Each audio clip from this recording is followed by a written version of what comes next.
Good afternoon, everybody.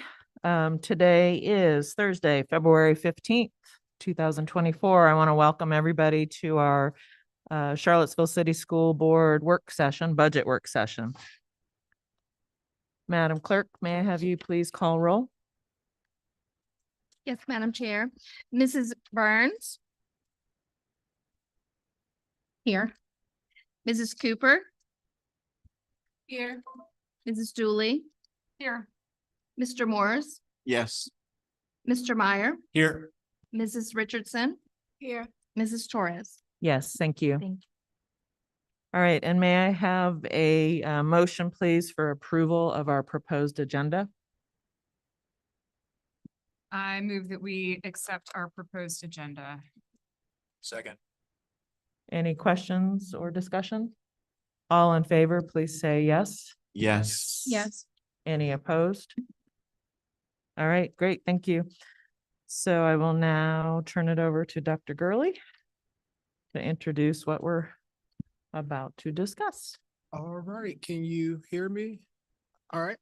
Good evening, Madam Chair, members of the board, and any guests that we have assembled here this evening. This evening, for our budget work session, we have a variety of topics that we're going to cover, and I'll outline those for a second in our agenda. I want to state that I know you all, there were some questions that you all shared with us in preparation for this board meeting. I do believe that many of those questions will get answered during this presentation. And again, as always, as we go through, if you have questions, you don't have to wait until we get to the end. You can stop us as we go along and get your question answered or whatever clarifier you need as we go through. I do also want to preface by saying that all the information here as we discuss health insurance and things are just for informational purposes only. There's no action that's required at this meeting or at any subsequent meeting. And we can do the next slide. So this evening we will cover our health insurance. We will understand the financial projection reports. I think it's good as new board members and returning board members, if you have questions with regards to what's outlined in the document, I think this would be a great time that we have all of the smart people at the table who can answer those questions. And then we will talk about staffing, our all-in, and then we will conclude by looking at our budget changes document and how our budget has been impacted by any changes we've made since the last board meeting. And I will turn it over to Ms. Hoover. Good evening, everyone.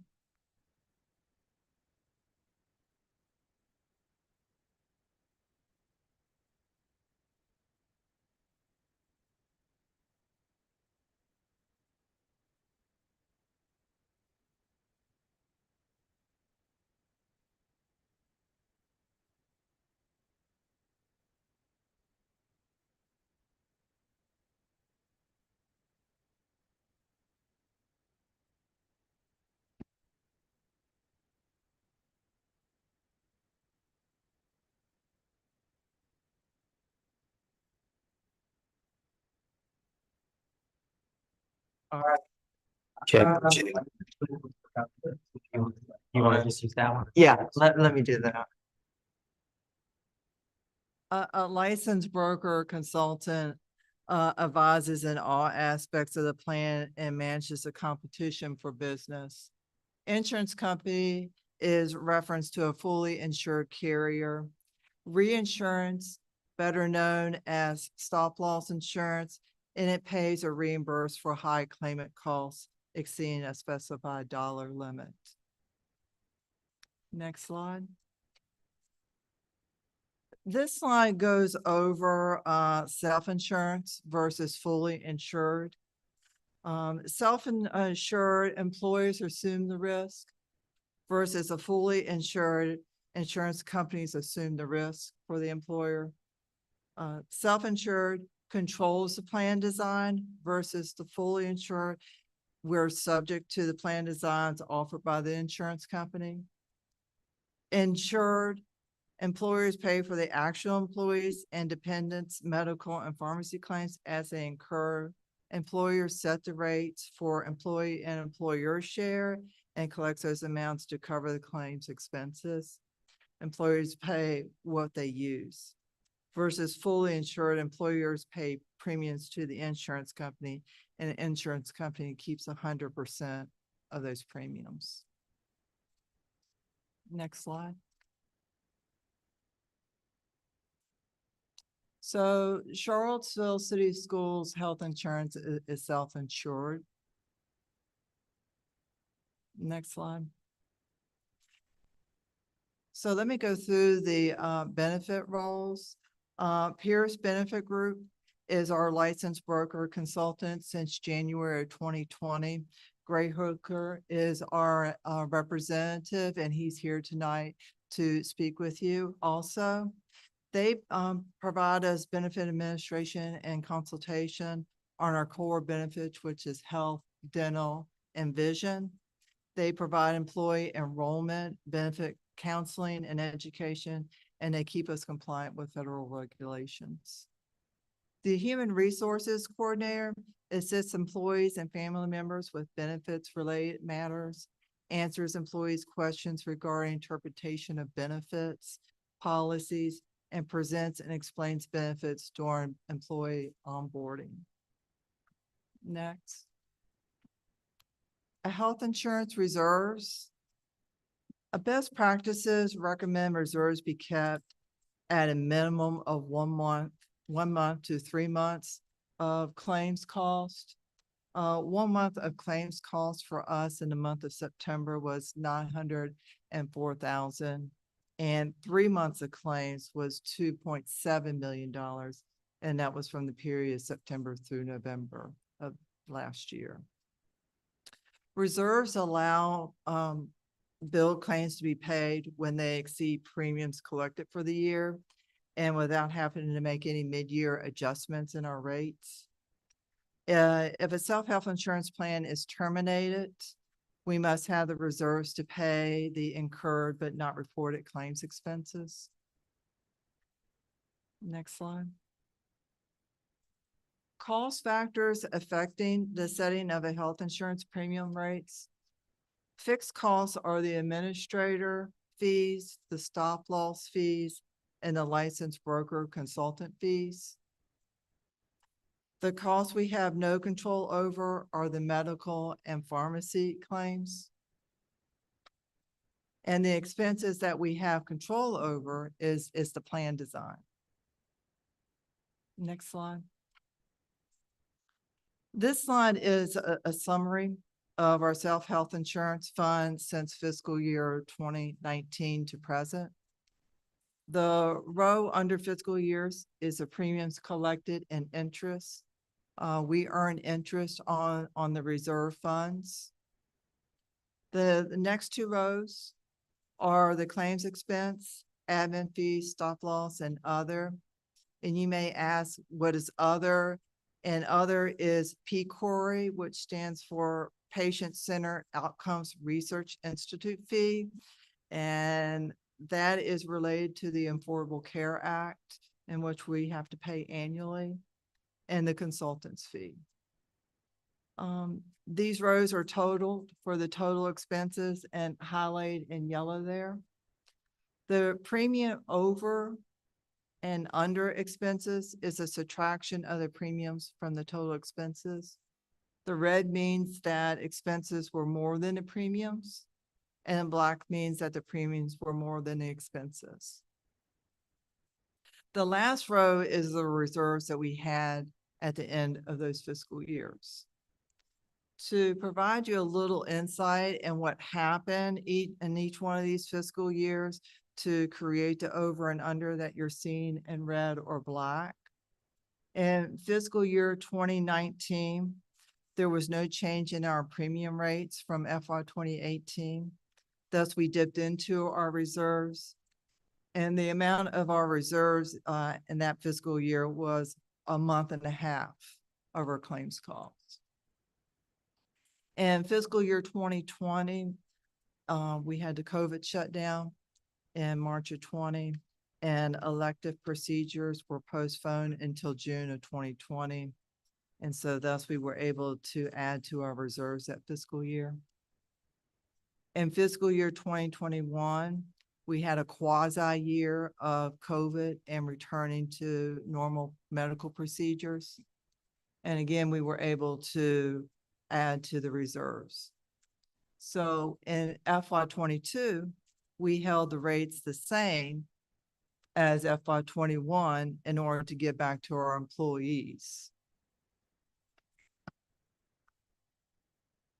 In fiscal year 2023, there was a 10% increase in the premium rates. And last fiscal year is considered a break even. Our current fiscal year, we have had a minor increase in rates, and currently expenses are over premiums. We do have 2 stop loss claimants out there in which we're expecting reimbursement on those claims. So that will decrease our claims. And we were thinking we may have another year like 19. Are there any questions before I turn it over to Mr. Hooker? I think this is where I wanted to.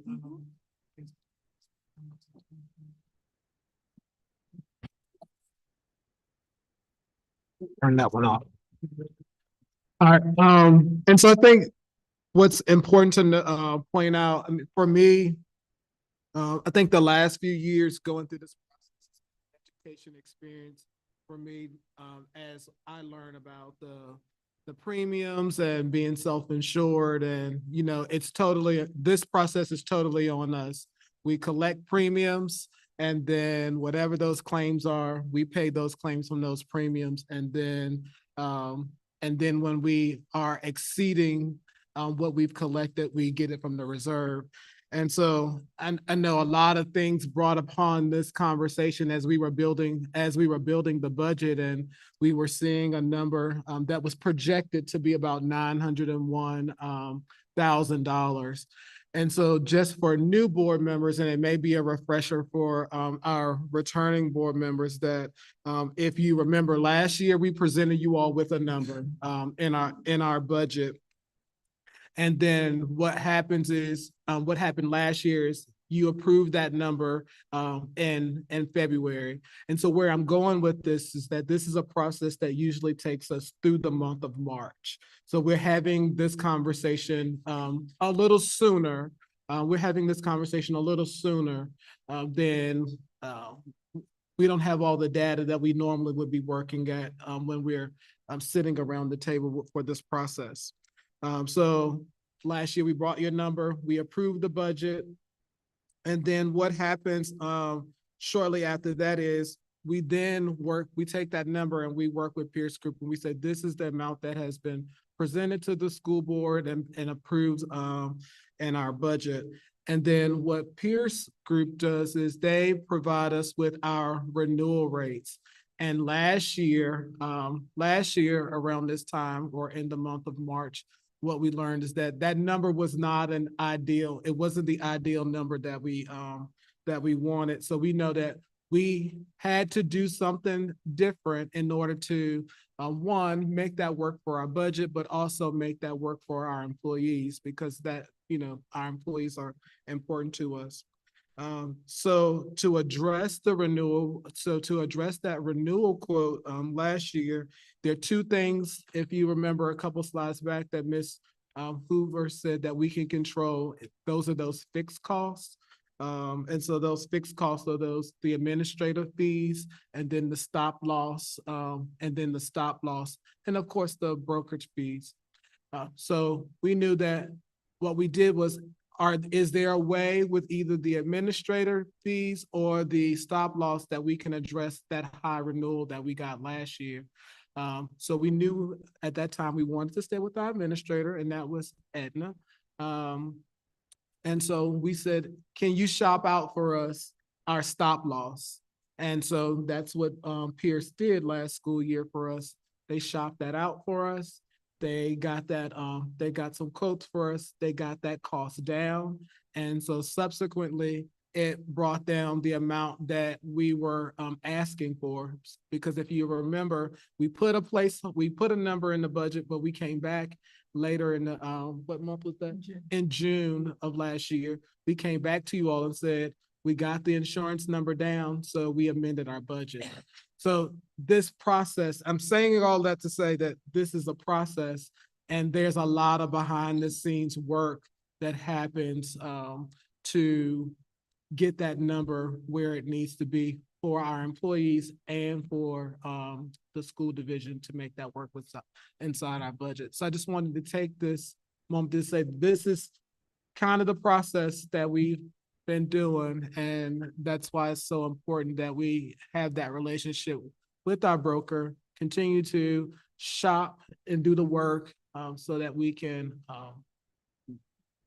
make this mutually beneficial for everyone. And I know that's the concern.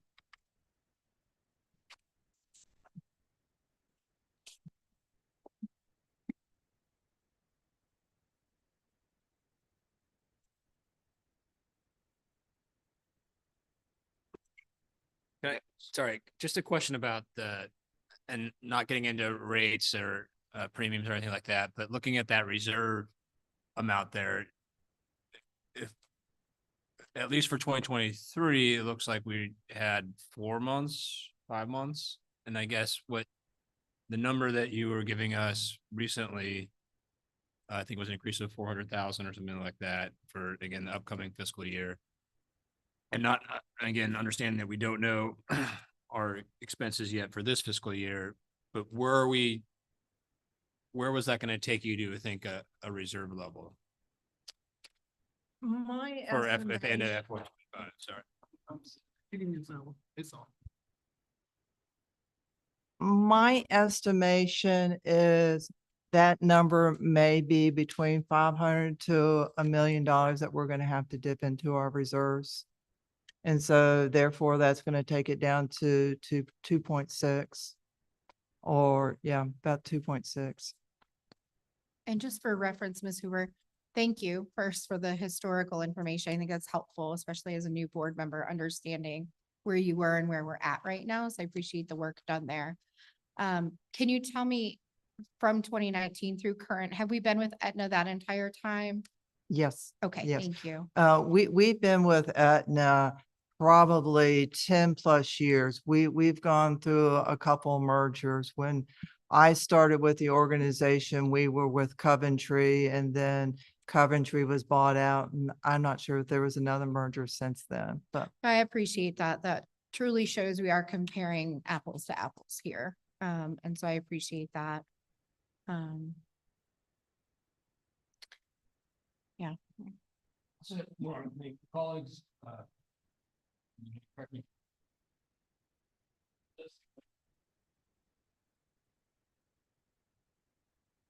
well, right now we are being conservative. I mean, we should probably have a little bit bigger reserve than what we currently have.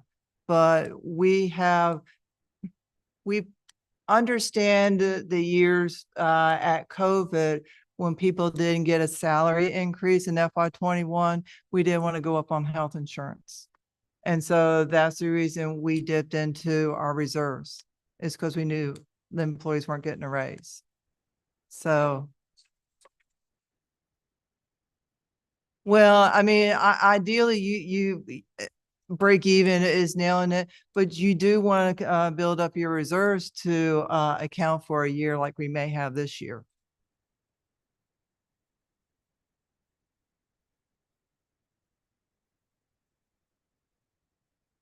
And remember, that's a minimal. I mean, because we don't know what a bad year would really look like for us. And yeah.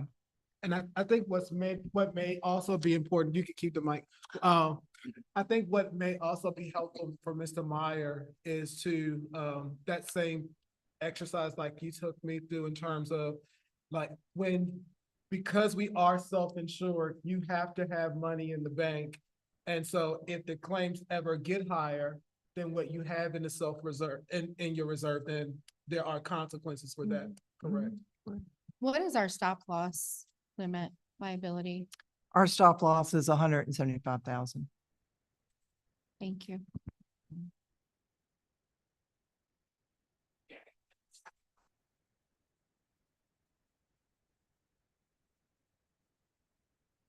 No, Mm. no, no.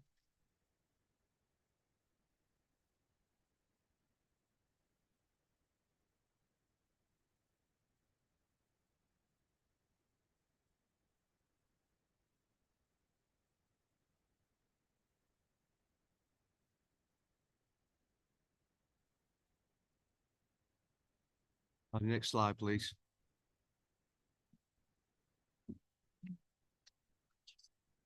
Yeah.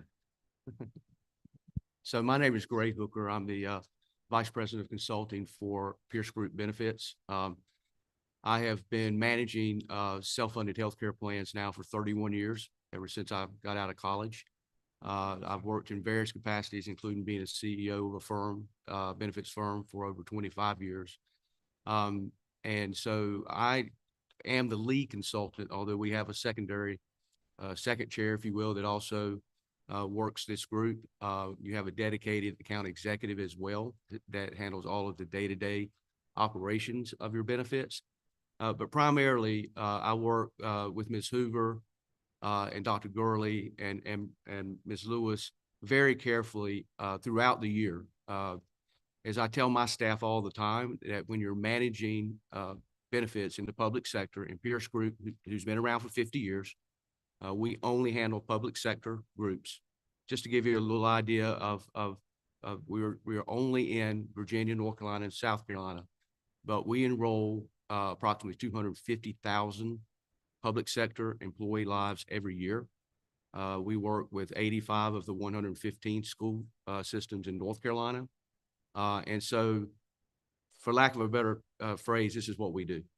And in public sector benefit plans, that the plans themselves typically are a little richer than you see in private employers. So you mentioned, sir, about the reserve. We have to be very conservative because once in every 5 years, you're going to have a bad year. And a bad year is when you've got 10 people going over that $175,000. So that's a little bit about myself, about the firm. We've been here for several years now. I can tell you that the executive staff here, in my opinion, has done a phenomenal job of making certain that costs are kept in check so that you can not only provide benefit plan, but provide the best benefit plan at the best rates so that you're always competitive from a recruiting and retention standpoint.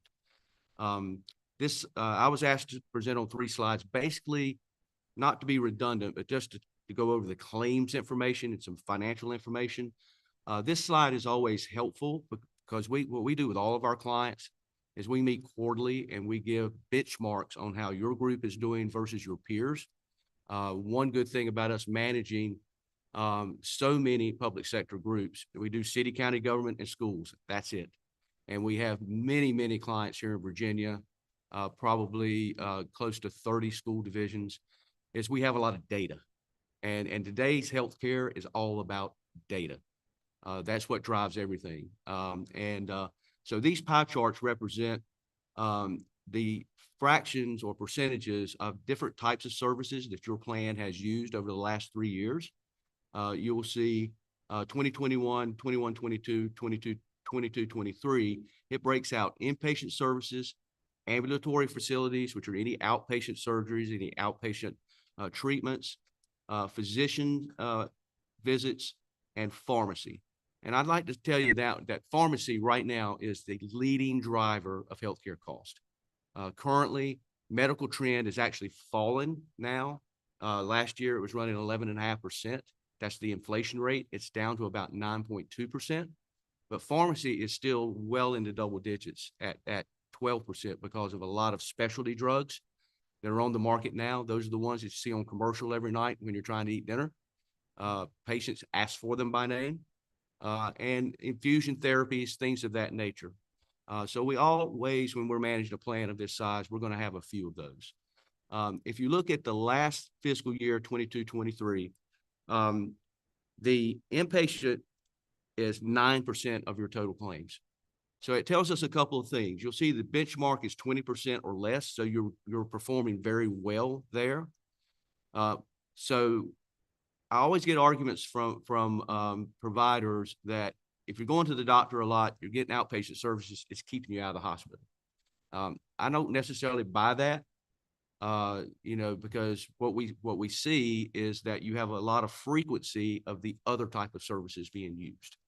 But you are doing very well. It was 11% last year, only 9% the past year. And we will track that all year, all the way through the end of June to see where we are. And that helps with your plan design.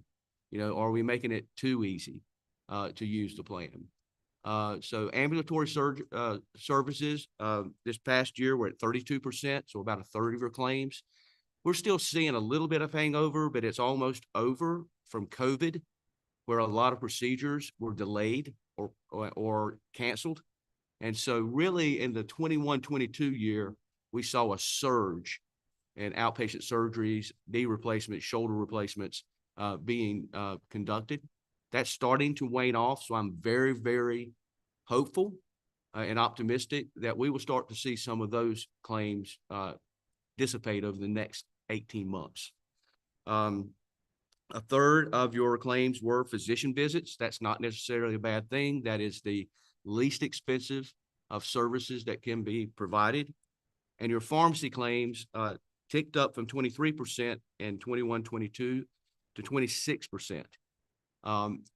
It is unnerving, but not alarming, because I have groups where pharmacy spend has gotten up to 40% of their total spend.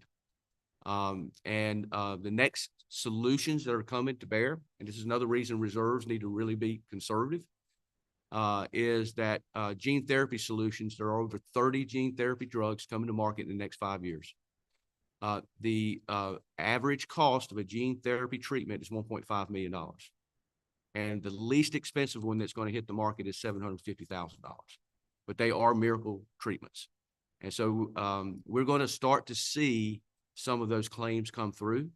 And there are TPAs and carriers that have plans in place to spread that risk instead of it hitting any one group. And that is very, very important. And we will be bringing those solutions to the table as early as this year to prepare for that.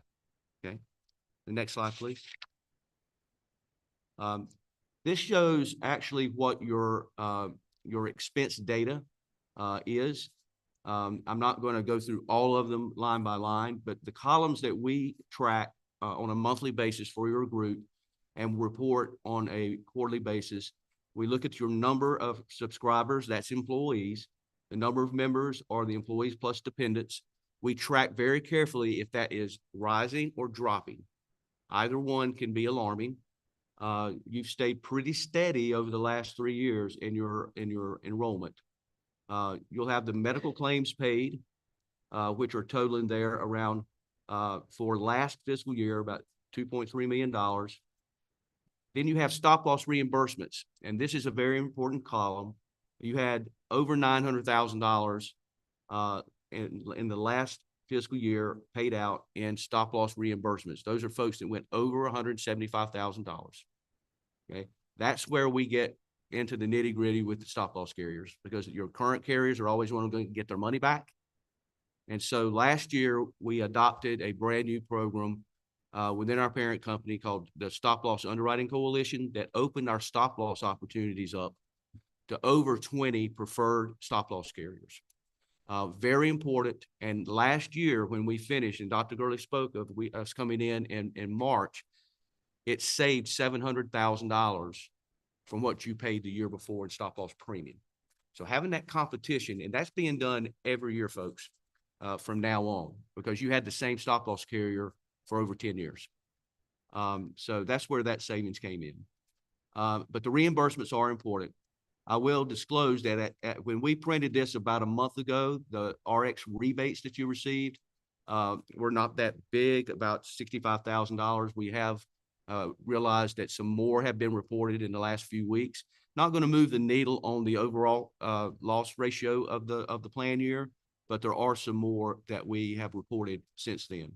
So you have the total funded claims down there of over $7 million. Then we have the admin fees, almost $200,000. You have the total stop loss premium, and then the total expenses.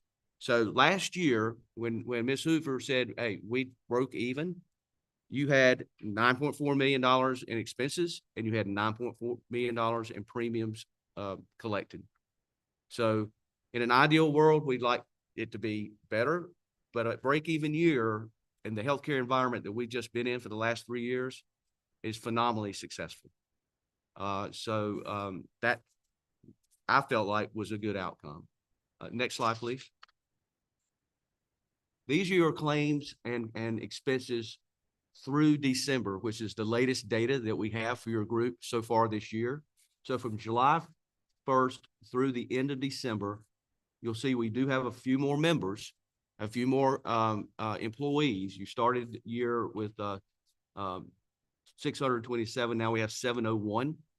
That's good. That means Ms. Lewis is doing a great job filling seats. The number of members has gone up a little bit as well. The medical paid claims to date is a little high.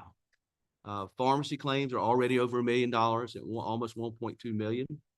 We have already been reimbursed $248,000 in stop loss reimbursements. I had a report yesterday that there is another $250,000 in stop loss reimbursements on the way. So over $500,000 of stop loss with people over $175,000. Can I ask a question? What's the lag time between like when the stop loss refund comes to us? That's an excellent question. And the proper answer is depends on the carrier.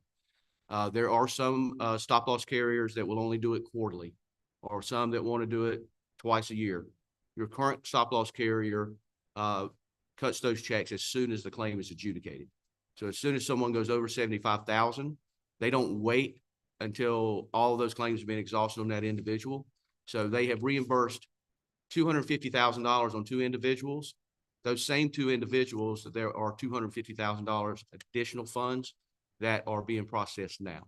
So that's better from a cash flow perspective, because Ms. Hoover can keep up with it a lot easier, and it replenishes that so you're not going into your reserve. And so with this larger pool of stop loss providers at the end of a term, it would be at the end of a, I don't know, agreement that we have with the provider, we would make that provider whole and then switch to a new stop loss insurer and then start realizing savings. No, we do not have to make them whole. What we anticipate in every renewal is that if carriers are reimbursing stop loss payments, then you're going to get an increase from that carrier. So we have already started shopping the market on January 1st or January 2nd when we got back. We are already receiving competitive offers on your group. And so we will start negotiations in the next week with the top 5 or 6 in order to get through to March. And the reason we have to get through March, they want to see February's claims. Once we get February's claims, then we'll get a final number from everyone. I can report tonight, we already have a final number from one stop loss carrier. And the other thing that we did with our negotiations, since we control that underwriting coalition, is one thing we haven't talked about here tonight, but one thing that can wreck, and I mean wreck a reserve, is something called lasers. Lasers are when someone, like these 2 individuals you have now, who collectively are over $500,000 in claims. Let's say that's an ongoing issue that we go into next year. Stop loss carriers have the right and reserve the right normally to carve that person out at a higher deductible than $175,000. And folks, I've seen that be $1 million. Okay. And it just about wrecked the self-funded industry as a whole. With negotiations that we did last year, they had to guarantee us no new lasers at renewal. So if they're inside that, if they're inside that pool, and that pool, by the way, covers 90 million employee lives, 90 million members. So you have the purchasing power of 90 million people, which gives us really control of that negotiation. So I checked with my head analyst out in the parking lot, and she was going over about 4 groups really quickly, self-funded groups that the quotes were coming in, and no lasers on any of them. Because I can guarantee if you're with the wrong stop loss carrier, those 2 people are going to be lasered out. So I hope that answers your question, is that we will finish the year out with a stop loss carrier. If they're not competitive, we switch to another one. There is no disruption whatsoever to your employees. That's they have, I mean, their ID cards stay the same, Mhm. doctors stay the same, everything. Did that answer your question? Yes, All right. introduce some more lasers. That's new. Excuse me? I'm not familiar with the word lasers in that, that, Well, that you're way way, ahead. You're way ahead of but, most folks. yes, thank you. We have the total funded claims there, the admin fees, the stop loss premium, just like in the other report. So your total expenses now are running at about 5.6 million, but the premium is only 4.8 million. So right now we're running at about 130% loss ratio. Now, that's through 5 months. And so when we're negotiating with these stop loss carriers in the next few weeks, they're looking at these 2 reports. And then we'll look at 3 reports. We'll look at 3 years, because we always go back 3 years, because we never want a reinsurance carrier of any kind to base any renewal on just one plan year. So we'll be making a 3-year argument instead of a 1-year argument, if that makes sense. Okay. Any other questions on this, or any general questions you have for me?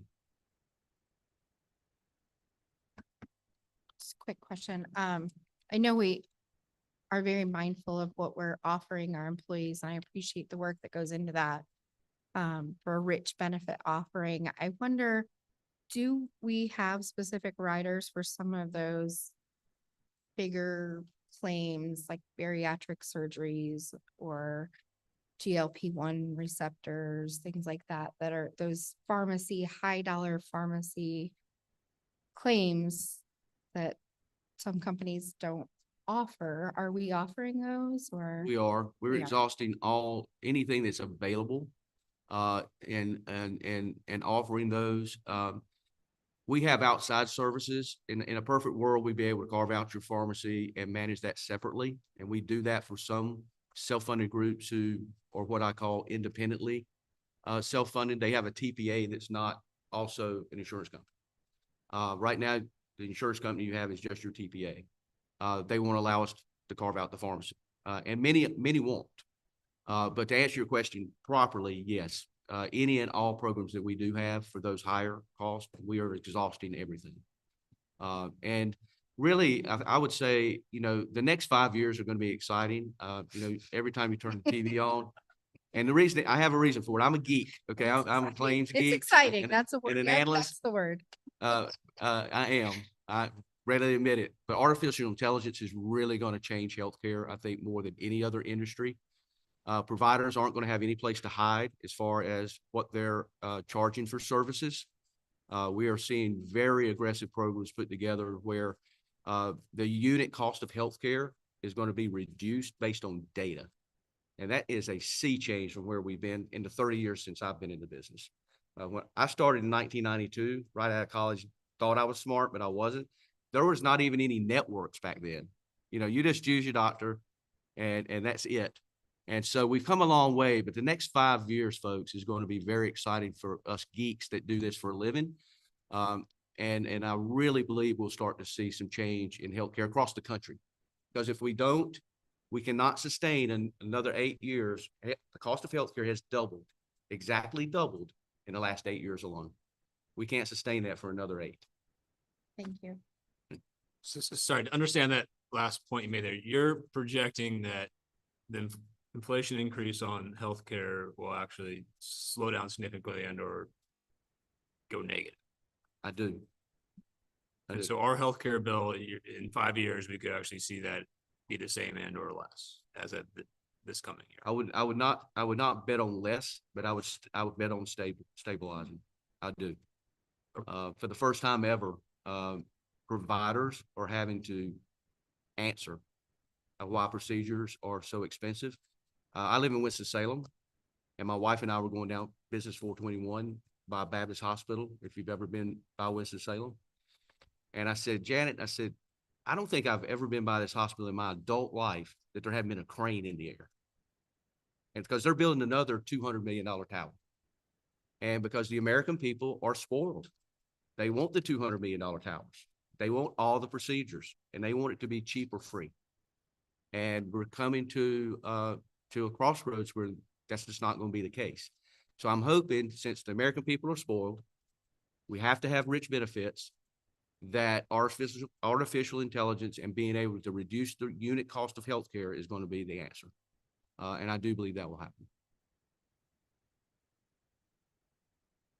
Thank you very much.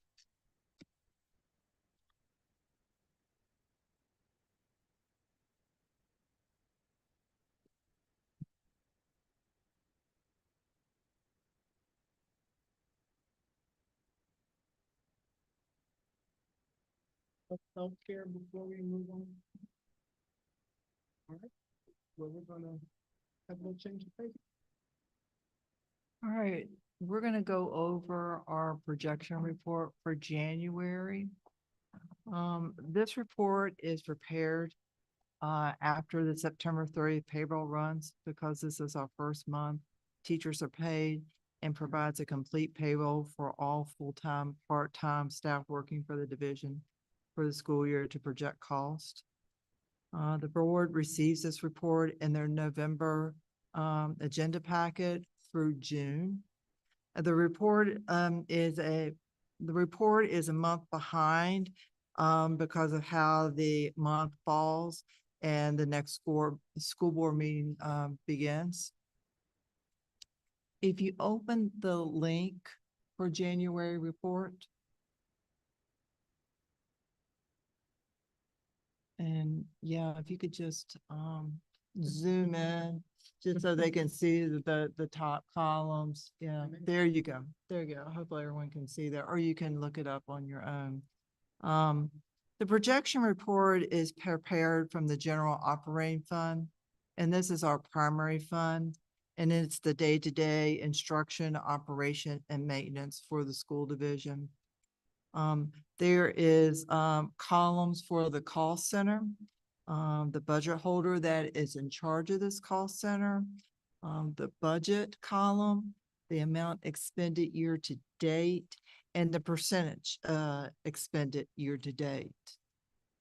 And I believe that was one of the questions that was asked and that you wanted to see. And so that's where you would find that information in those columns. The expenditures are monitored and reviewed monthly when this report is prepared. There are systems in place to prevent anyone from overspending their budget. The financial software system prohibits users from putting in purchase requisitions that will exceed their budgets that are available. And we're quite proud of that. Expenses, including under the budget holders, are your purchase of serves and instructional materials and supplies.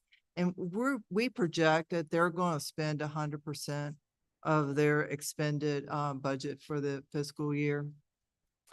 Ms. Hoover, may I ask a question? Yes.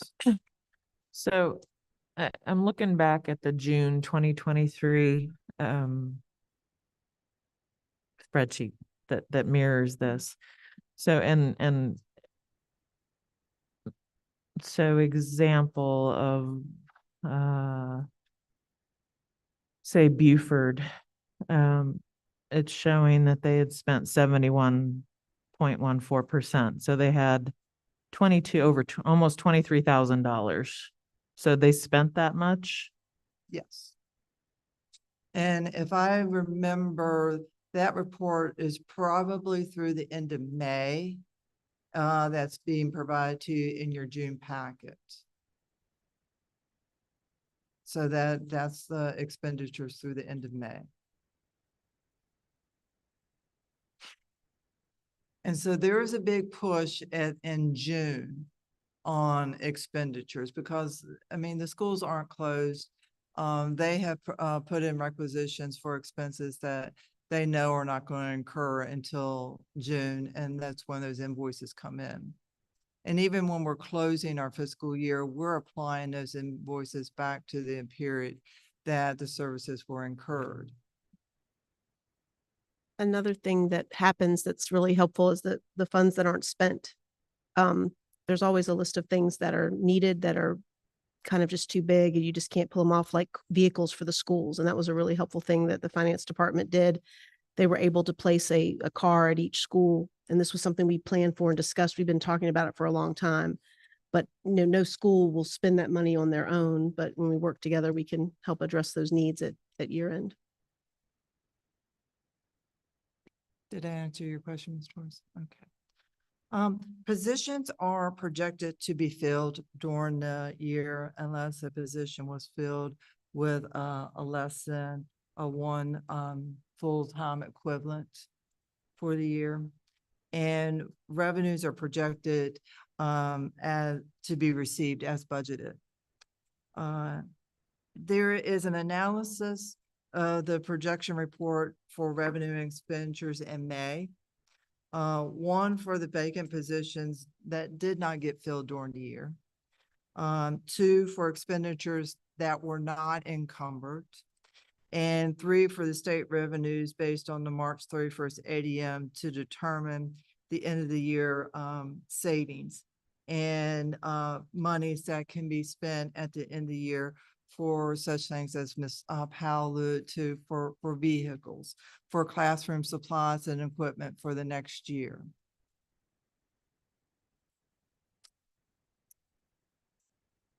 There was also questions about how what do we do with our year-end savings? So I want to give you a few examples. If you recall, the last two fiscal years, we have set aside $500,000 for a total of $1 million for our clinical social worker positions. They were originally funded out of a private foundation grant that we received in 2022. And now we're currently being funded out of ESSER, which is the Elementary and Secondary School Emergency Relief Grant. That's specifically designated to address the unfinished learning needs. So that was one use of savings. A second use of those savings is we have set aside $350,000 for the last 2 years for a total of $700,000 for addressing our safety and security needs.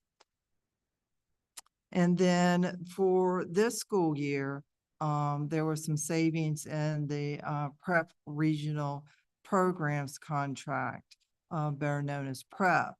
The amount that we budgeted, we actually paid less than what we budgeted, and that's because of the timing of the budgets.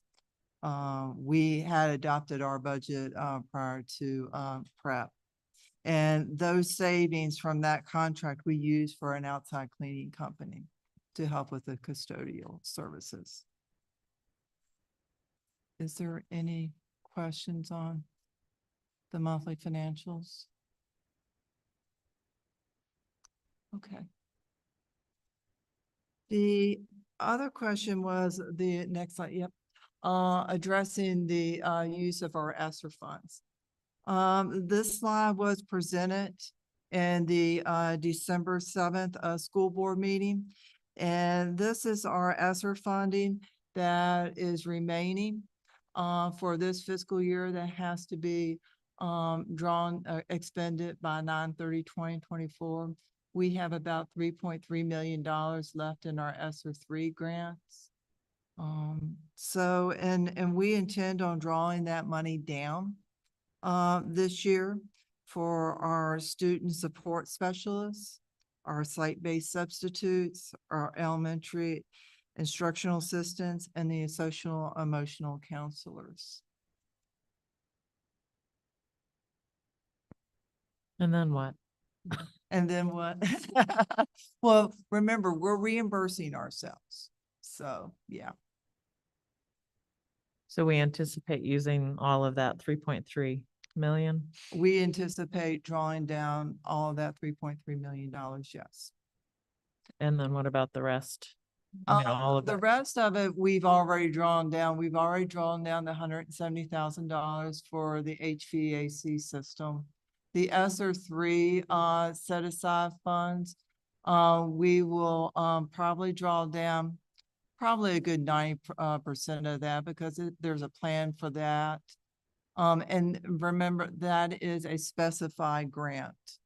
And, yep. Katina, you want to speak to that one? Sure. With the ESSER three funds, we have been, there was summer school, unfinished learning, and one more area that I can't think of. And so we have been spending that money over these past couple of years to pay the YMCA for so that our students would not have to pay large chunks of money to attend the program, the extended day program after our summer academy each summer. So that's a portion of it. We've been paying for transportation to the Boys and Girls Club, as we know that there have been some challenges with transportation, getting our students to the Boys and Girls Club after school. So we've been giving them a portion of that money. We have paid for professional learning opportunities, Dr. Woodley to come and provide supports and training to our Walker team, our Beaufort team, our PSYOP training. There's a lot of different wonderful opportunities that we've been able to provide for our staff and our students with these funds. And so the latest thing that we're working on is really identifying master teachers and videoing them so that we have sort of a PD 360 event where we can have those archive videos of master teachers teaching, and we can show our new teachers. If we notice a teacher who is having challenges with engagement, we can direct that teacher to this video that a master teacher. So we're going to be paying stipends to those teachers for those videos. So and there's lots more that I just can't think of off the top of my head, but we will be spending those funds down. So were these previously allocated as our part of our FY 24, the remaining grant amounts, or has that not been technically allocated yet for this fiscal year? I'm not sure whether I understand what you mean by allocated. I mean, we had to identify in the grant application how we were going to spend these funds. Okay, but part of So- our, sorry, excuse me. And so these are the areas that we identified in which we were going to spend the funds for. And because it's a reimbursement grant, that's the areas that we're going to get reimbursement from. So, but when we adopted this fiscal year's, or not we, but previous board adopted this budget last year, the federal revenue line, which I think here is 9.7 million, that includes part of this 3 million then? Yes. Okay, so it's not, because I remember there was something about where there was $4.5 million, $4.4 million left there or more that we had an excess that we again negotiated with the Well, city that was. remember, I'm trying to emphasize it's a reimbursement. We have already paid out these expenses Right. from our local funds. Okay, so And but so we're getting reimbursement back from the federal government. And our strategy was to in turn bring those local funds back to the city is the reason we had that gain share increase. okay, so this remaining grant money then was part of that gain share agreement previously. The 6.7, yes. What about the remaining 3.3? The 3.3 it will come in this year.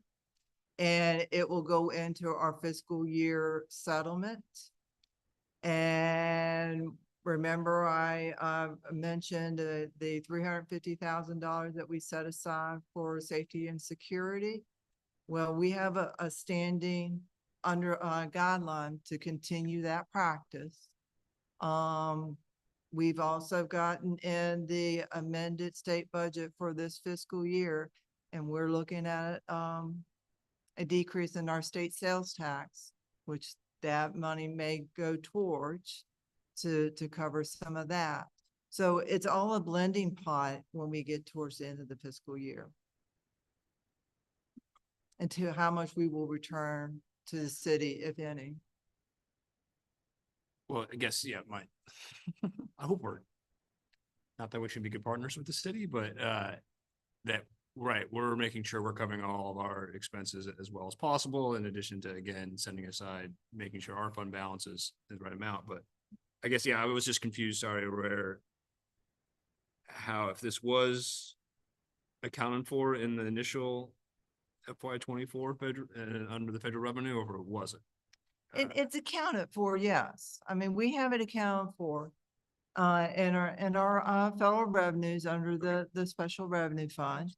And we have a plan to draw it down. Thank you.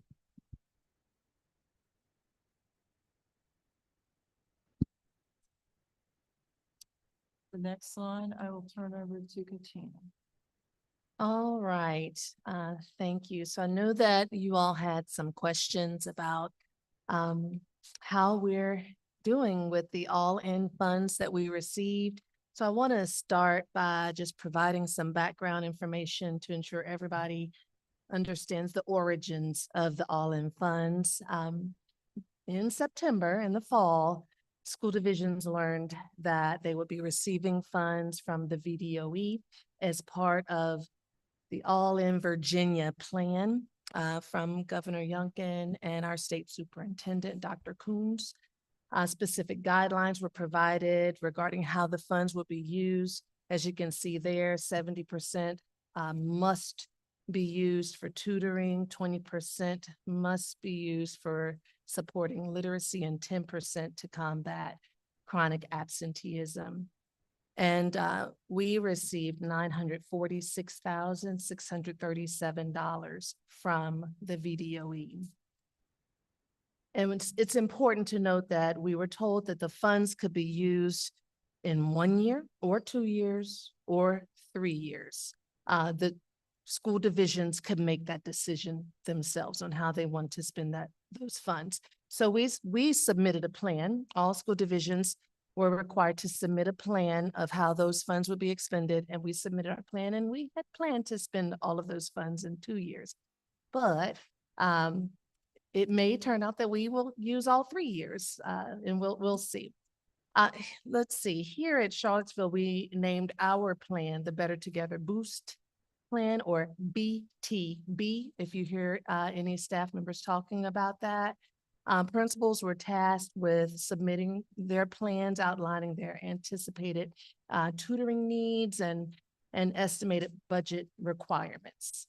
Ms. Hoover and I sat together and collaborated to devise a budget based on the plans that the principals submitted.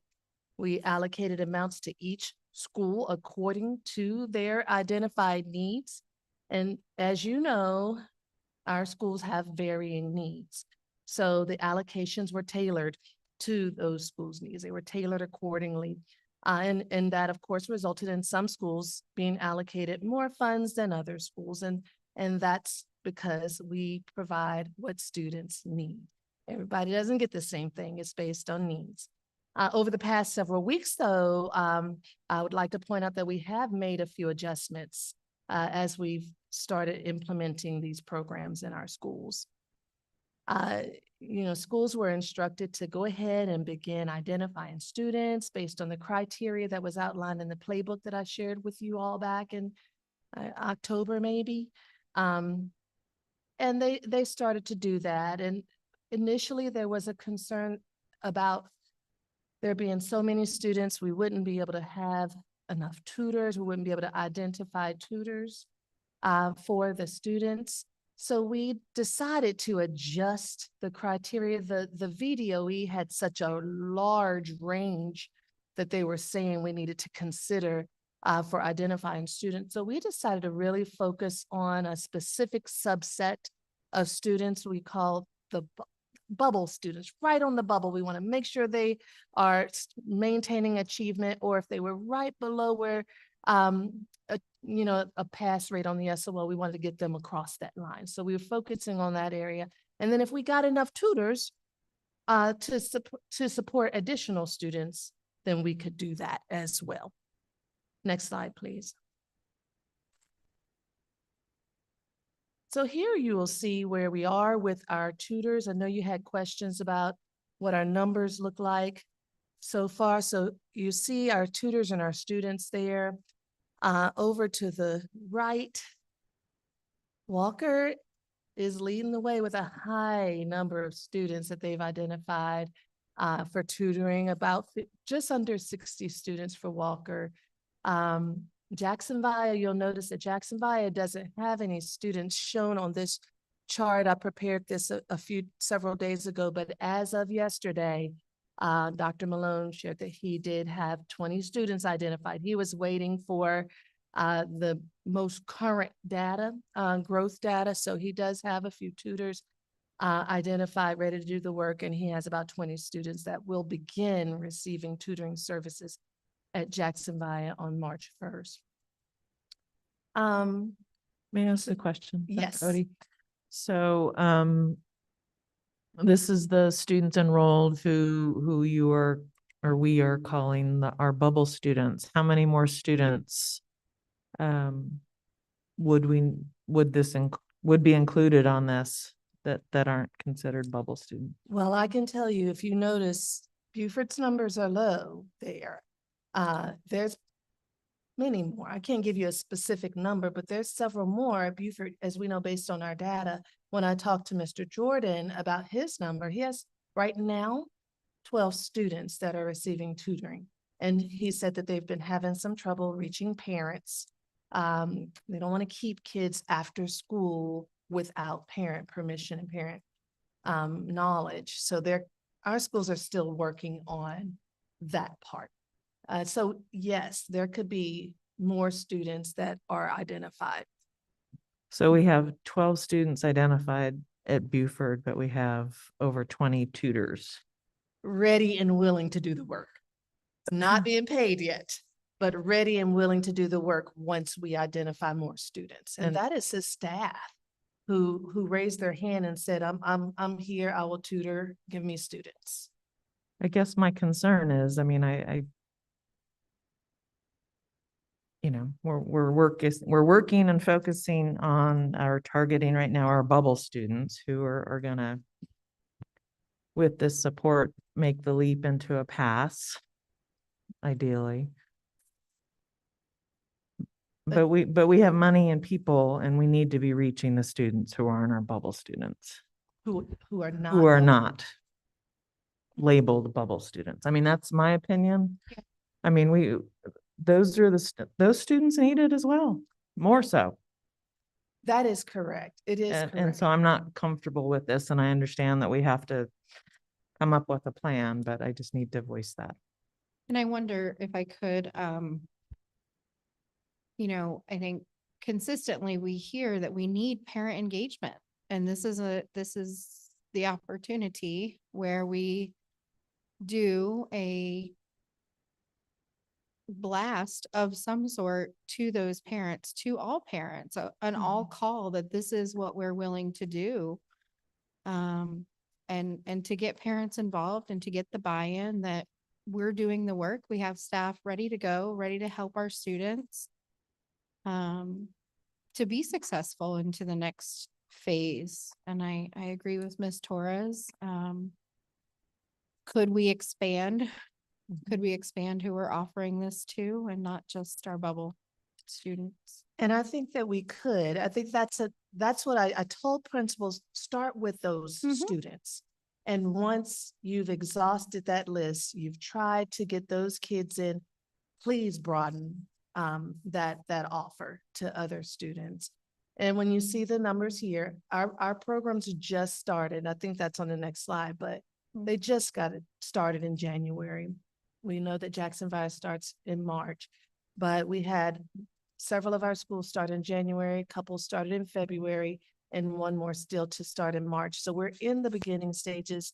Our principals had asked for some time. You know, we were told about these funds after school had already started. And so they really wanted some time to think about how this was going to work in their schools and try to get some teachers on board to serve as tutors. And even we've posted the positions, and you'll see it's still posted, and some are still hiring. I think that Johnson just hired 2 more people this week. And I think also, just to follow up with Ms. Torres, you know, when you think about why we started there, it's because these are the students. So the students that you're referring to are getting tier 3 supports. So they're getting high dosage. So the students are there more kids that could get it, that could use the supports? Absolutely, the interventions. But those students, ideally, if they have the greatest needs, they're getting tier 3 supports right now. We started with the kids on the bubble because those are often the kids that are not getting the high dosage. So that's the reason why we started there. So hopefully that brings a better, I know when you look at it on that screen, it looks like, well, that's only 12 kids, but we started there because the students that you're referring to are getting the high dosage. And then, as Dr. Odie said, now we can do the gradual release and include more students after we've identified the bubble students, because we know that those are the kids who typically fly under the radar and aren't getting the supports and typically aren't getting those high dosage supports that we readily give to some of our other students who we know are not proficient.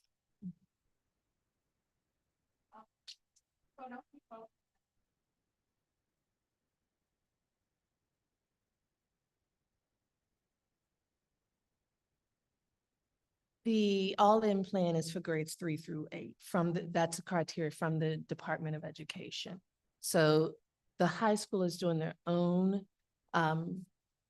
remediation and all of that, but these funds were specifically directed towards elementary, Walker and Beaufort, 3 through 8 in all divisions. I want to point out, if you see the tutors, some schools have you see Beaufort has 21 people, Walker has like 17 or 18, and then some schools have 2. You know, so they may not be able to expand yet because they only have 2 tutors at their schools. But again, the position is still posted. Schools are still interviewing and hiring tutors. So we can again do a blast about that too and say, hey, we still need you. But we have reached out, and we can continue to reach out, because even those schools that only have 2 tutors, Burnham Rand, I think, has 2, Johnson had 2, until this week. I think another 1 or 2 were hired. We have room to improve the number of tutors that we're receiving.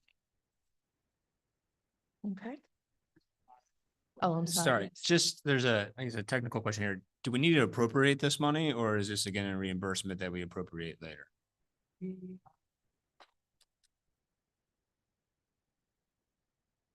Okay, so there was an action item on this approving it. Okay, great, thank you.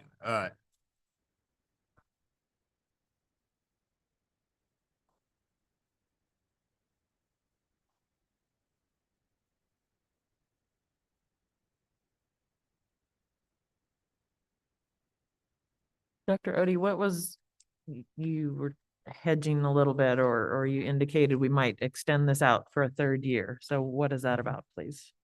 So when the principals created their plans in October, they planned for 30 weeks of tutoring. And so we're not doing 30 weeks of tutoring because we just started in January. And so we know we have 18 weeks of school left.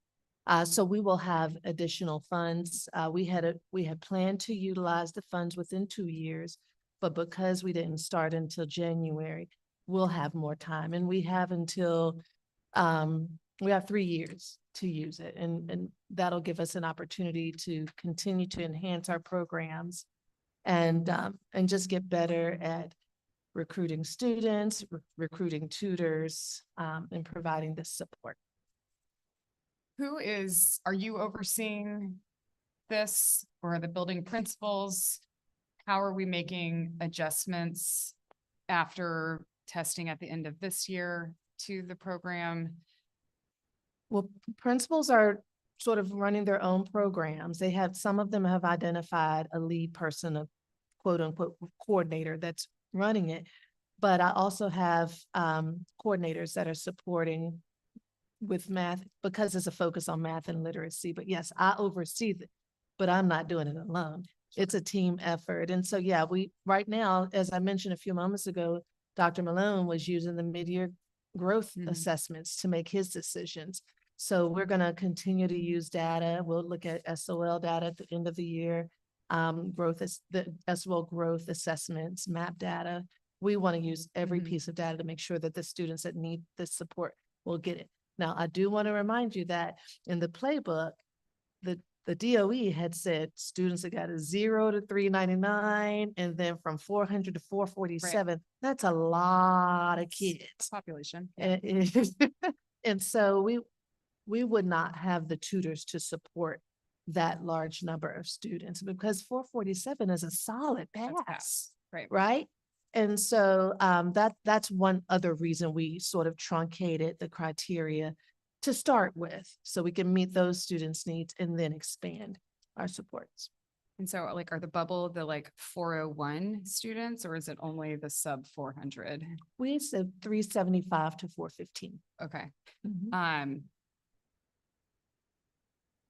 I love some longitudinal data.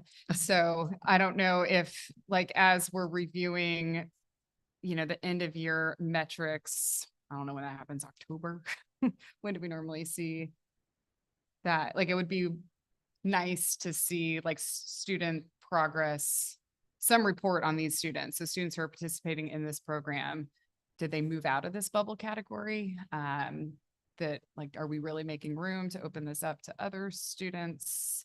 I don't know how that looks. I trust you guys to figure that out, but it would be nice to see some reporting on the efficacy of these efforts. I agree. I want to see it. And then on the next slide, I have some concerns about the during the day. I'm sorry. The during the day tutoring. Mhm. I don't know what school that's happening at. I'm curious about what students are missing to be pulled for that.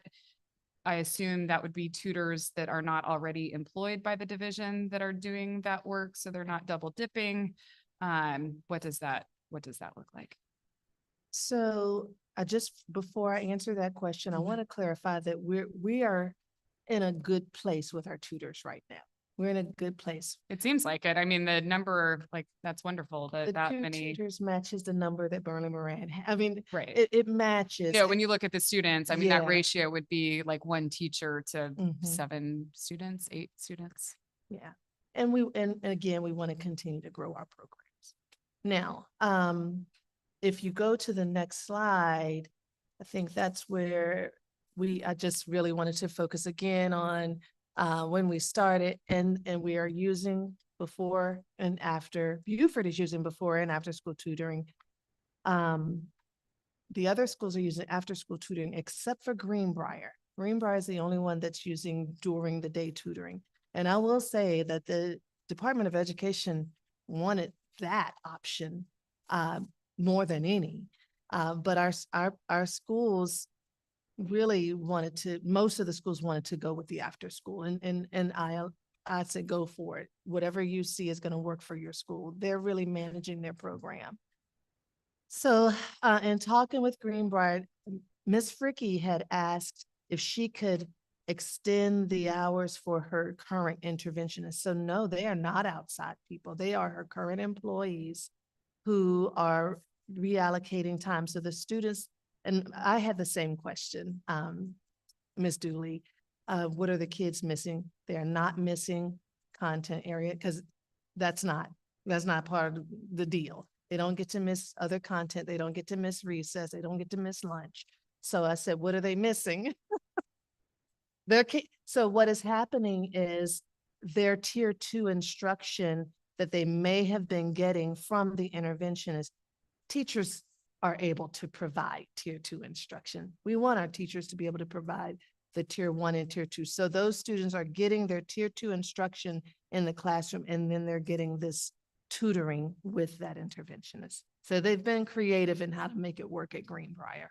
I guess, but aren't they losing, they're losing an intervention period then, where other students are getting an additional intervention time block? I don't know. Ms. Rasnick, you're down there. Like, we wouldn't, is this, I don't, The need at Greenbrier is different. We're sure. going to remember that the need at Greenbrier is different than like the need at a Clark. So Ms. Fricke thought that this was what was best for her school and her students. So we will certainly look at that. You know, I don't love it. I'll go on record saying I don't love it, but we'll wait and see. yeah, we will look at that data. And if it doesn't produce what we need it to produce, then we pivot and make some changes. So yeah, then there you see our next steps. We're going to continue to recruit tutors, add students, continue to enhance our BTB program.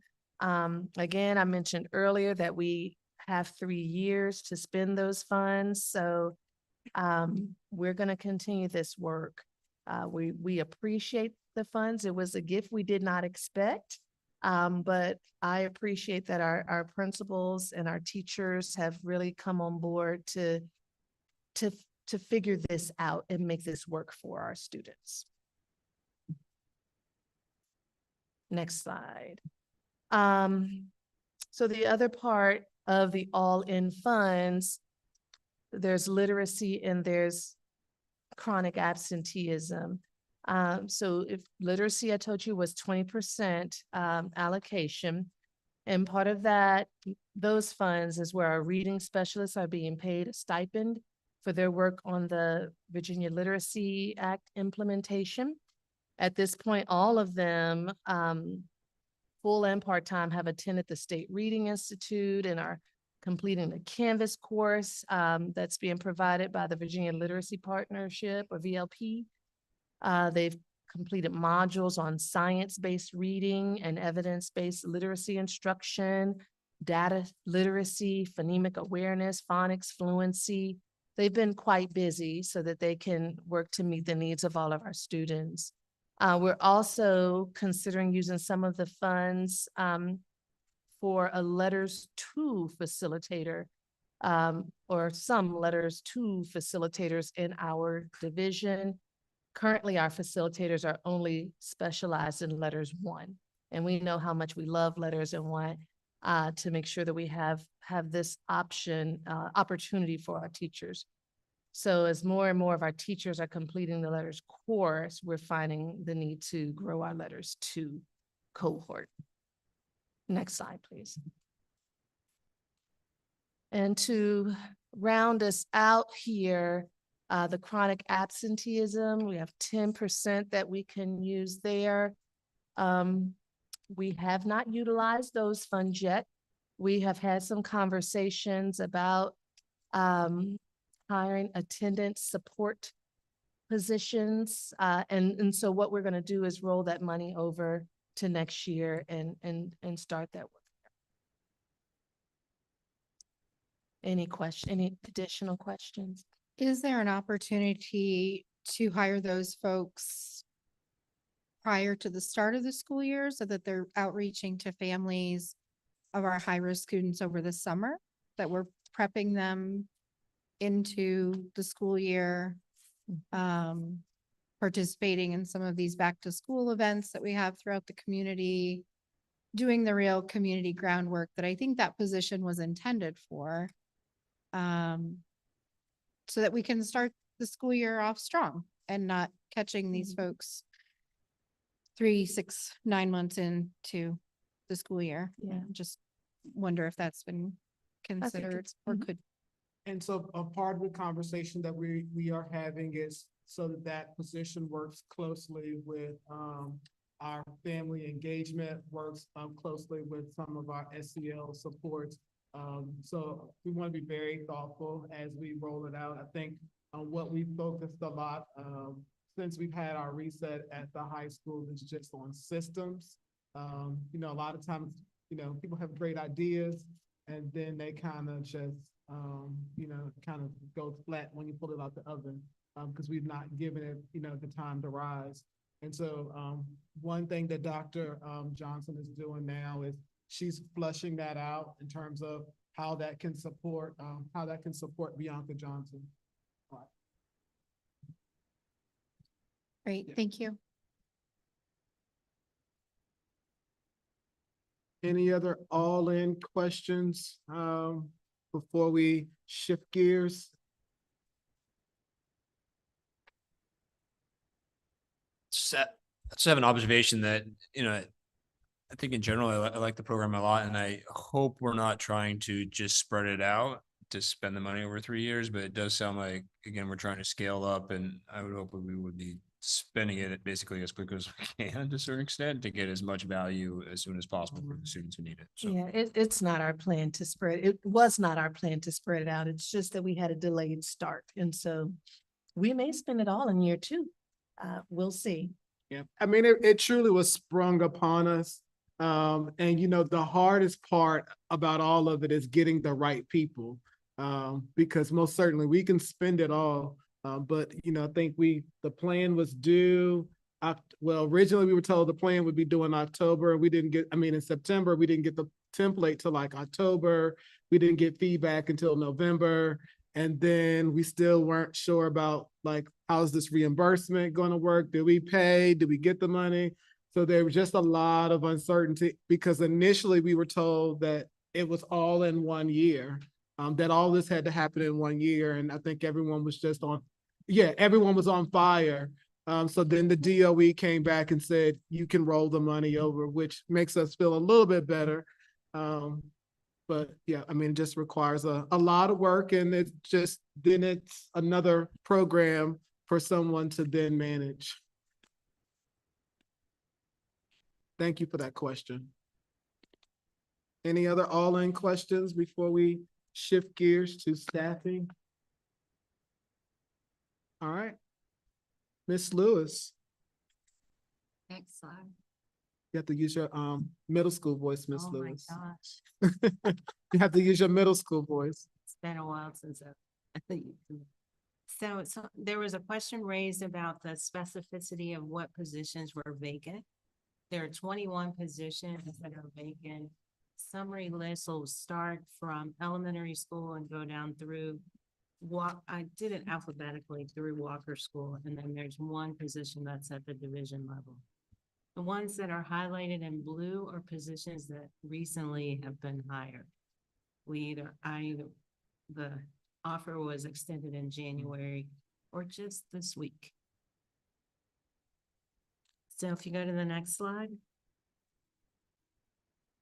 There are quite a few vacancies that are on that list that are being served by a long-term sub this year. So the governor has allowed for us to have a long-term sub in the position for the entire year. In the past, the legislation has said 90 days was the maximum, and they have left that as an open opportunity for schools throughout the pandemic, and it's still existing today. So we are trying to work to make sure that these individuals are licensed and endorsed in the areas if they're in a certified role. All of them have been requested to, I don't want to say required because they are subs. So we've requested that they apply for licensure and we're supporting them through the licensure process. Hopefully some of them will be identified as provisional licenses.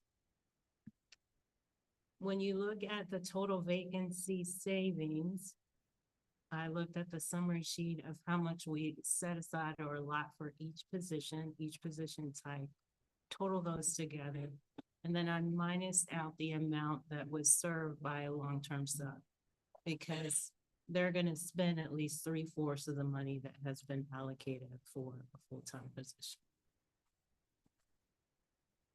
Do you have any questions?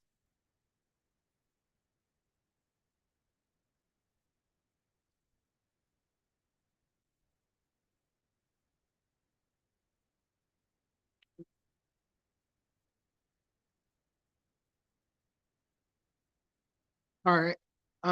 So the last, our next slide is just our budget changes sheet, since the last time we met. So I just wanted to make sure that we, where we are right now in terms of, the $6 million, because that's the figure that we are working with to balance the budget.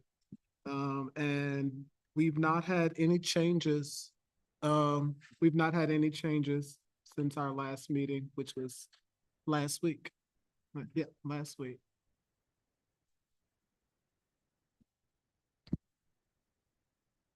Yes, Do ma'am. you, or your staff anticipate hearing from the city manager, anybody soon?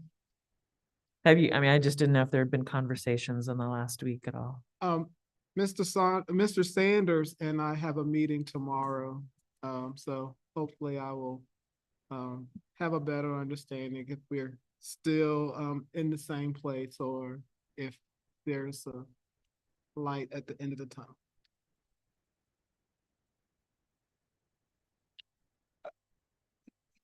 From my colleagues on the board, I do not think this, and not to be criticizing Dr. Gurley and his staff in any way, but I don't think this budget is acceptable, and I would hope we can find a way to work with our partners at the city council to find get more money to ensure that we can again adequately compensate our staff, require the substitutes, and staff the positions we need to staff to again meet the needs of our students. So I don't know, Chair, how we make that happen, but if you have to arm wrestle the mayor maybe, or something like that, that could be a solution.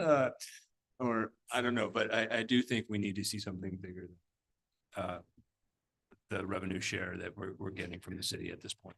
Thank you.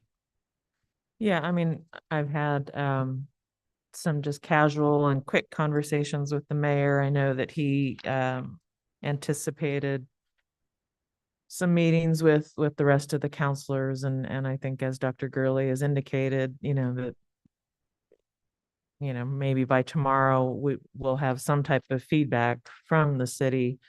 I think this is just really, it just feels unique and really different. And I don't know that we have been in this situation, nor I don't think, has the city been in the situation that they are. And I know that the collective bargaining and some other things are really big that they are having to tackle and factor in. And I know that the presentation and our work session with them last week was received really well. And I think that they heard it, and I appreciated their questions and our dialogue with them. So I do really feel like they heard and saw where we are at and what our asks are about. But in reality, I guess we don't know until we hear from them. And then, yeah, we need to kind of figure out where we go from there. So I know that, Dr. Gurley, you and your team will receive that. And then, I mean, I think you have heard, from the board that, and they heard very clearly that we want, and we feel like we need something different for our students. So it kind of to be determined, but I would imagine quickly we're going to have some conversations and come up with something different. So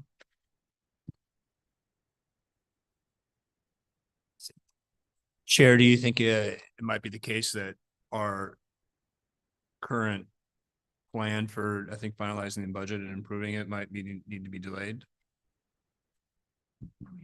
And not, sorry, Ms. Torres, to put it all on you, but I think that I would like to maybe suggest to my colleagues we might have to do that, and I don't know if that has complications for staff, other than, again, sorry, more work on this, but if there's deadlines we have to meet for state requirements or something like that. I would, again, as I said, this is new and uncharted territories here. And so I think there probably would be some considerations or repercussions, and maybe some of these, some of the budget needs to be approved to be able to move forward on certain things, but I would defer to Dr. Gurley and Ms. Hoover and anybody else who wants to comment on that. As it stands right now, we have to present our budget, our balanced budget to them on Tuesday, March the 5th, as it stands right now. And they have to adopt a budget by April 1. It's sometime beginning April. Yep, at 14, 15 says the finance director. So they do have a hard stop. They have a deadline, but as it stands right now, we would have to present a balanced budget to them on Tuesday, March the 5th.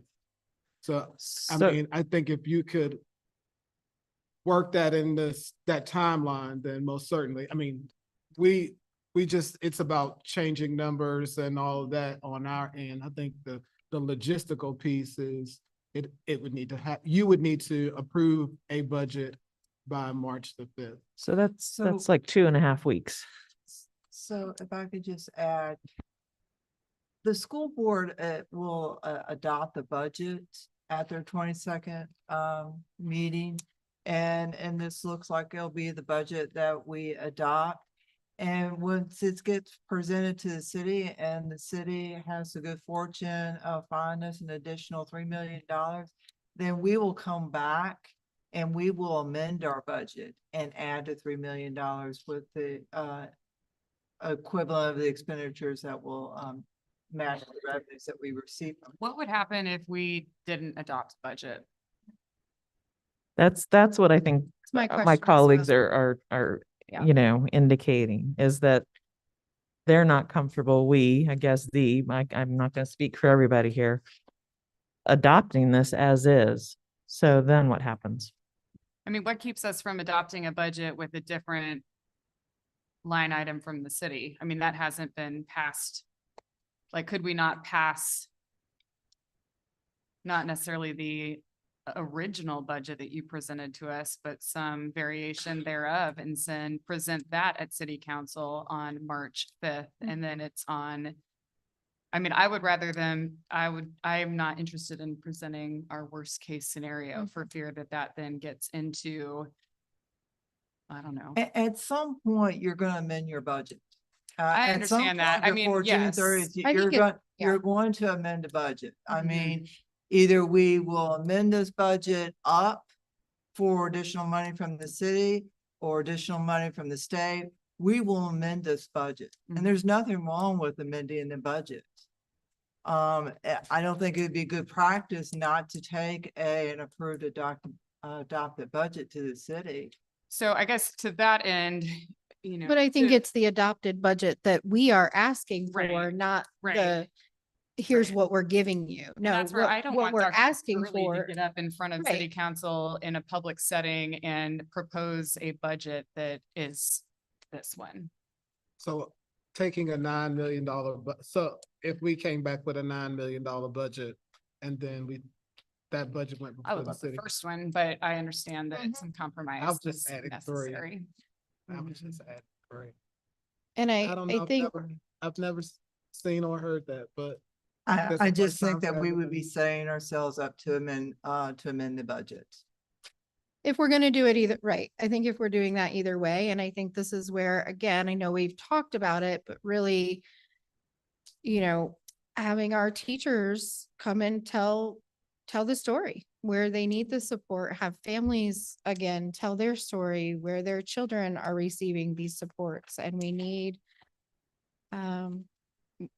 the community, our school community, to rally and to tell the story. This is a needs-based budget, and $6 million does not meet the needs of our students or our staff. And asking Dr. Gurley again to go in front of the city and graciously thank them and accept $6 million, knowing that that is not a needs-based budget, is not fair to him. I don't see that it is.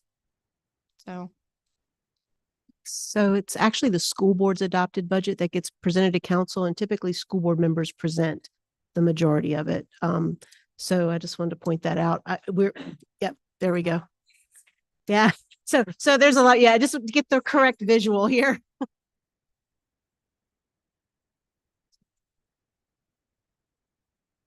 So I guess, can we table this until we get some feedback on tomorrow's meeting with city council or with Mr. Sanders? Before we start spinning ourselves? Second reading of it. Well, It would go up a week before. I mean, I don't think we've heard from, excuse me, Chair, but the other side of the room, but, I would be more comfortable approving a next week at $9 million budget. So, Mr. Morse, Ms. Cooper, Ms. Richardson, any thoughts or comments?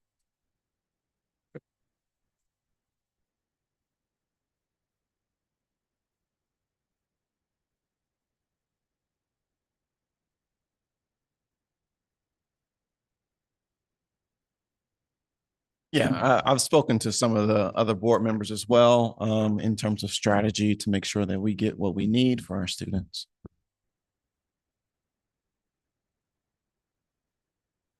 A second.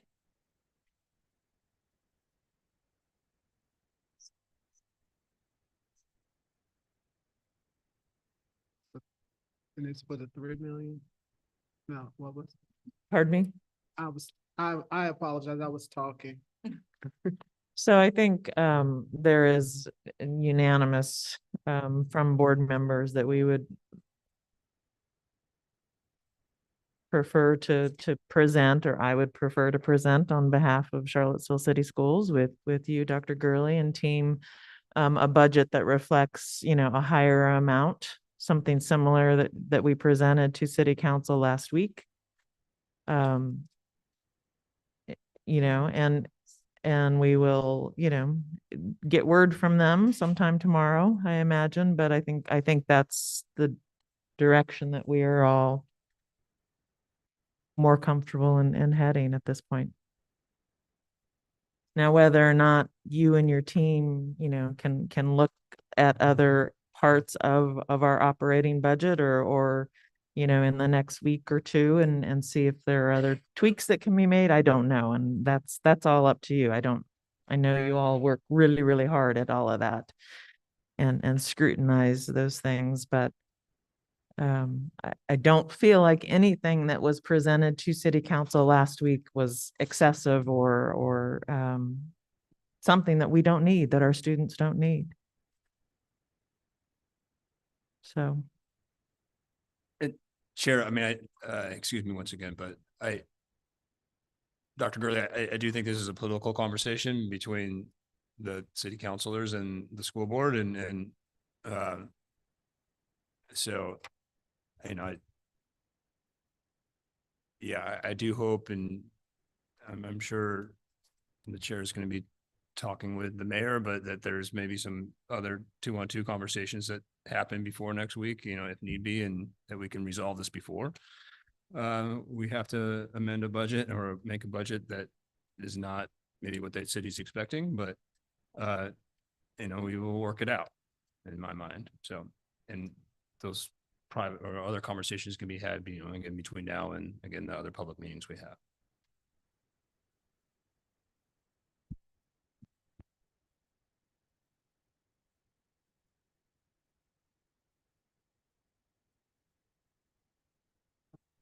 So just to look at the timeline, it's the next slide. So the 22nd is next Thursday.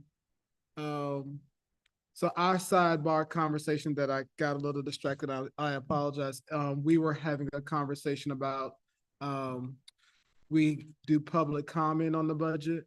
And so how does amending the budget impact public comment on the budget? Because it's when the proposed budget was the one we had at the beginning of the month, and there's public comment on that throughout the month.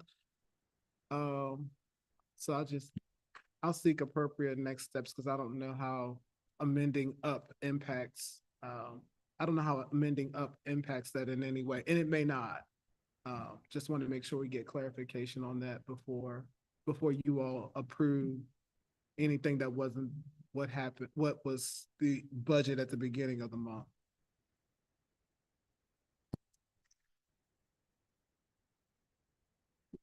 And Yeah. that's for me to do. I was just saying that out loud. That's work for me to do.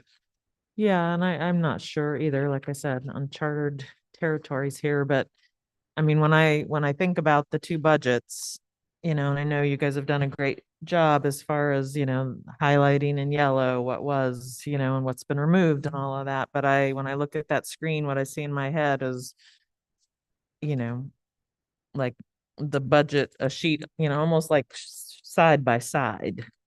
This is what Charlottesville City School Board is wanting, and is asking for.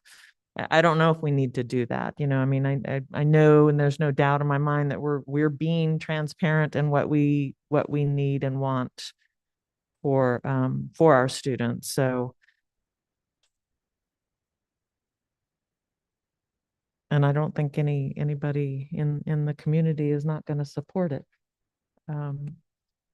Again, I as well am very grateful for Charlottesville City and how they have supported the schools. And we do all hear and acknowledge that they're in a very different spot and space as they're looking at their budget. And as I said last week, Charlottesville City Schools and every single student is a subset of who they are taking care of within this community.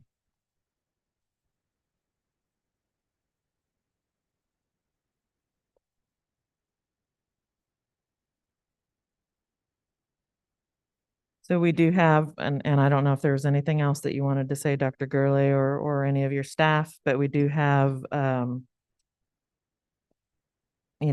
meeting next Thursday. We do have a presentation on Tuesday, March 5th at City Hall.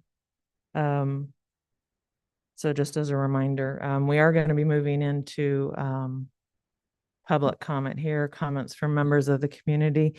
And I did want to just take a second real quickly just to acknowledge for community members, and I have touched base with each of the board members prior to making this statement, but I wanted to acknowledge that there is a contingency of folks, community members, parents, students, partners and businesses within the community, and they've sent us emails and they've made public comment specific to completion of the lighting at the track. And I just wanted to acknowledge that we are receiving that we as a board are very supportive of that, for all of the reasons stated that could benefit our students in that setting and community members. And I know those folks are paying attention and they understand that we are in, again, a unique situation and we have a big gap right now. So but again, I wanted to say, we appreciate them continuing to ask and to try and raise money for that. And as we work through our budget and can figure out how we can close our gap currently with this budget, and we will do everything we can to support them. But I just wanted to make that statement. So we'll now turn to public comment. I believe we have a couple of people possibly here with us tonight. So if you will please come to the mic, state your name, your address, and know that you have 3 minutes to make your comment. I have a Miss Stacy Gerhart.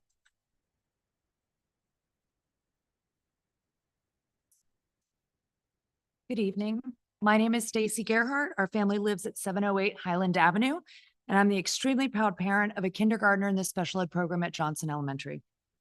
Over the last few weeks, I've virtually attended the community budget update and school board meeting and learned about the vast discrepancy between what Dr. Gurley and the Charlottesville City Schools have requested from the city and Commonwealth for the upcoming budget and what the city schools are currently slated to receive. And quite honestly, I'm extremely dismayed and concerned. In Charlottesville City School, if Charlottesville City Schools only receives the $6 million that is currently allocated, that they are currently allocated to receive, students' learning experiences will be negatively impacted, particularly our most vulnerable students. Our 6-year-old son, Hugh, has autism spectrum disorder, epilepsy, ADHD, expressive language disorder, receptive language disorder, sensory processing disorder, and hypotonia. Additionally, he is missing 4 genes and more genetic testing is slated for this summer.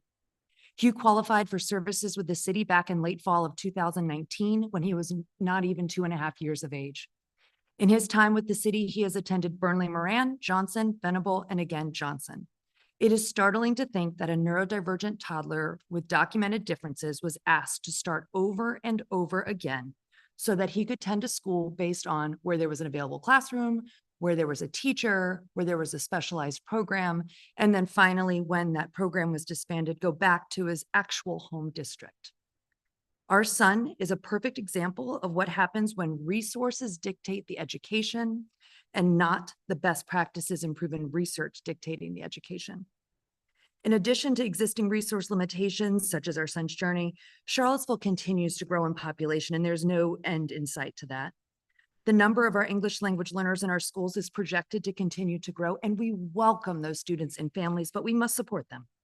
We now have K-Tech to fund, an incredibly important program in our community. And as you saw tonight, the cost of healthcare, health insurance and benefits continue to rise. Maybe not, maybe it'll taper off according to tonight. And this is certainly not an area where we can skimp if we want to continue to attract the best educators for our children. As we all know, the needs continue to grow, and we cannot afford for the city to limit financial support of our children's education. If Charlottesville City Schools do not receive the funding they requested, I worry about many things.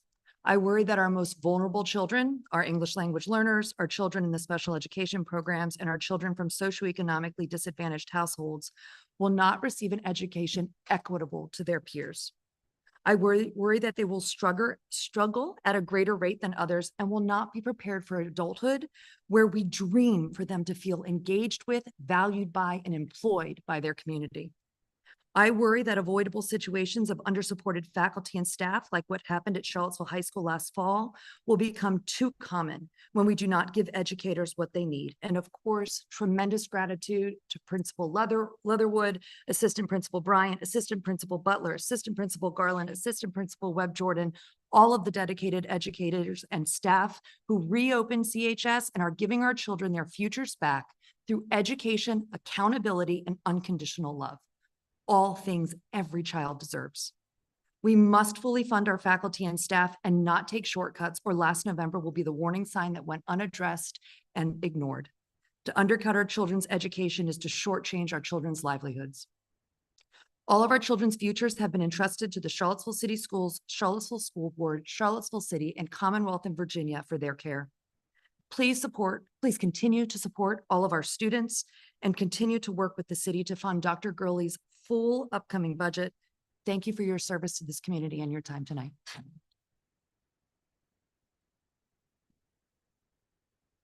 Thank you. Mr. Zimmerman. Hi, I'm Dan Zimmerman. That is going to be a hard act to follow. That was an incredible presentation. Thank you. I live at 1101 Sherwood Road. I have 2 students in the Charlottesville public school system, an 11th grader and 7th grader. And I got involved in just paying attention to the school board process, the budgeting process, through advocacy for the school lights or for the track lights at CHS. Having sat in on a few of these meetings, I fully support what I heard this evening from all of the school board members. I absolutely think we should be fully funding our schools. I have a few comments just about kind of very specific things that I've seen, and they're kind of nerdy maybe, but I thought that the slide in particular that I saw last week showing the percentage of city funding was a very effective slide. And I think that's something you should continue to show to not only the city councilors, but all of our community. I think seeing that percentage of funding slide down is very, very telling. I think on the opposite end of that, I thought the SOQ funded slide was not as clear and was actually quite confusing to me and I think others. So those are two comments about your presentations that I've seen. And then one other thing I just would say that in the discussions around the ADM number, that's from what I understand, it seems to be an inaccurate picture of where our students and what our schools are actually going through right now. I think it would be useful to see a budget based on our actual ADM. So if we were to run an ADM today for our students, or even for next year, what does that budget look like? Because that's truly what we need, not something that was based on numbers from 2 to 3 years ago. So those are my comments, and thank you.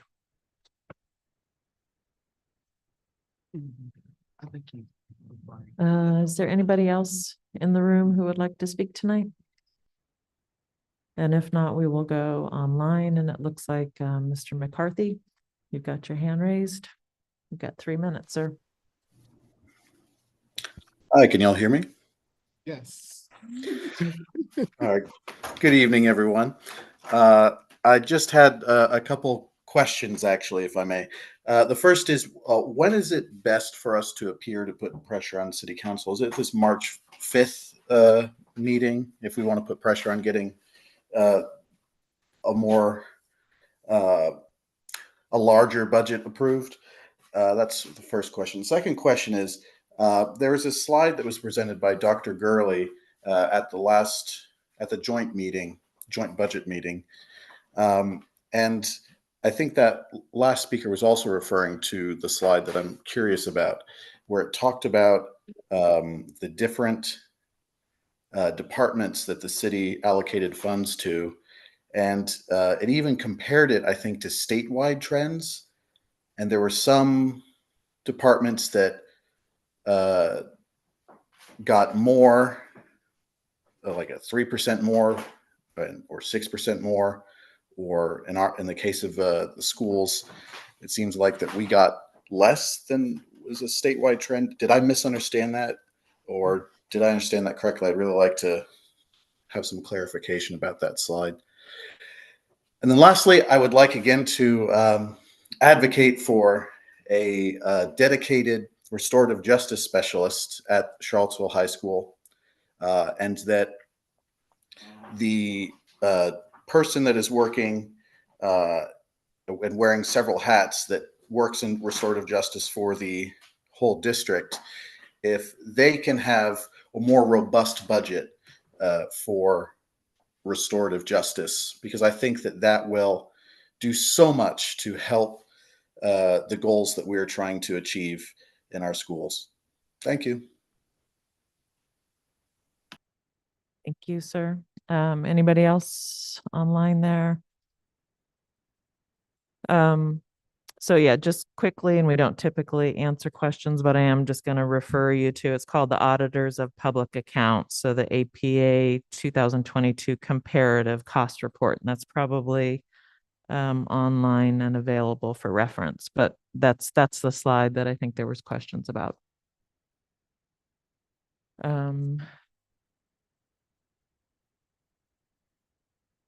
Oh, yeah, as far as, I mean, just for the public's perspective and just continuing to support schools and showing up, and I think you can be emailing City Council at any point in time, and or us. I mean, I think they welcome emails. They do take note of those.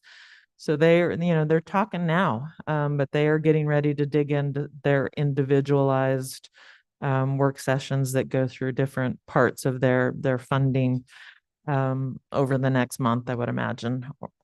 So, but I think today is fine. You could start.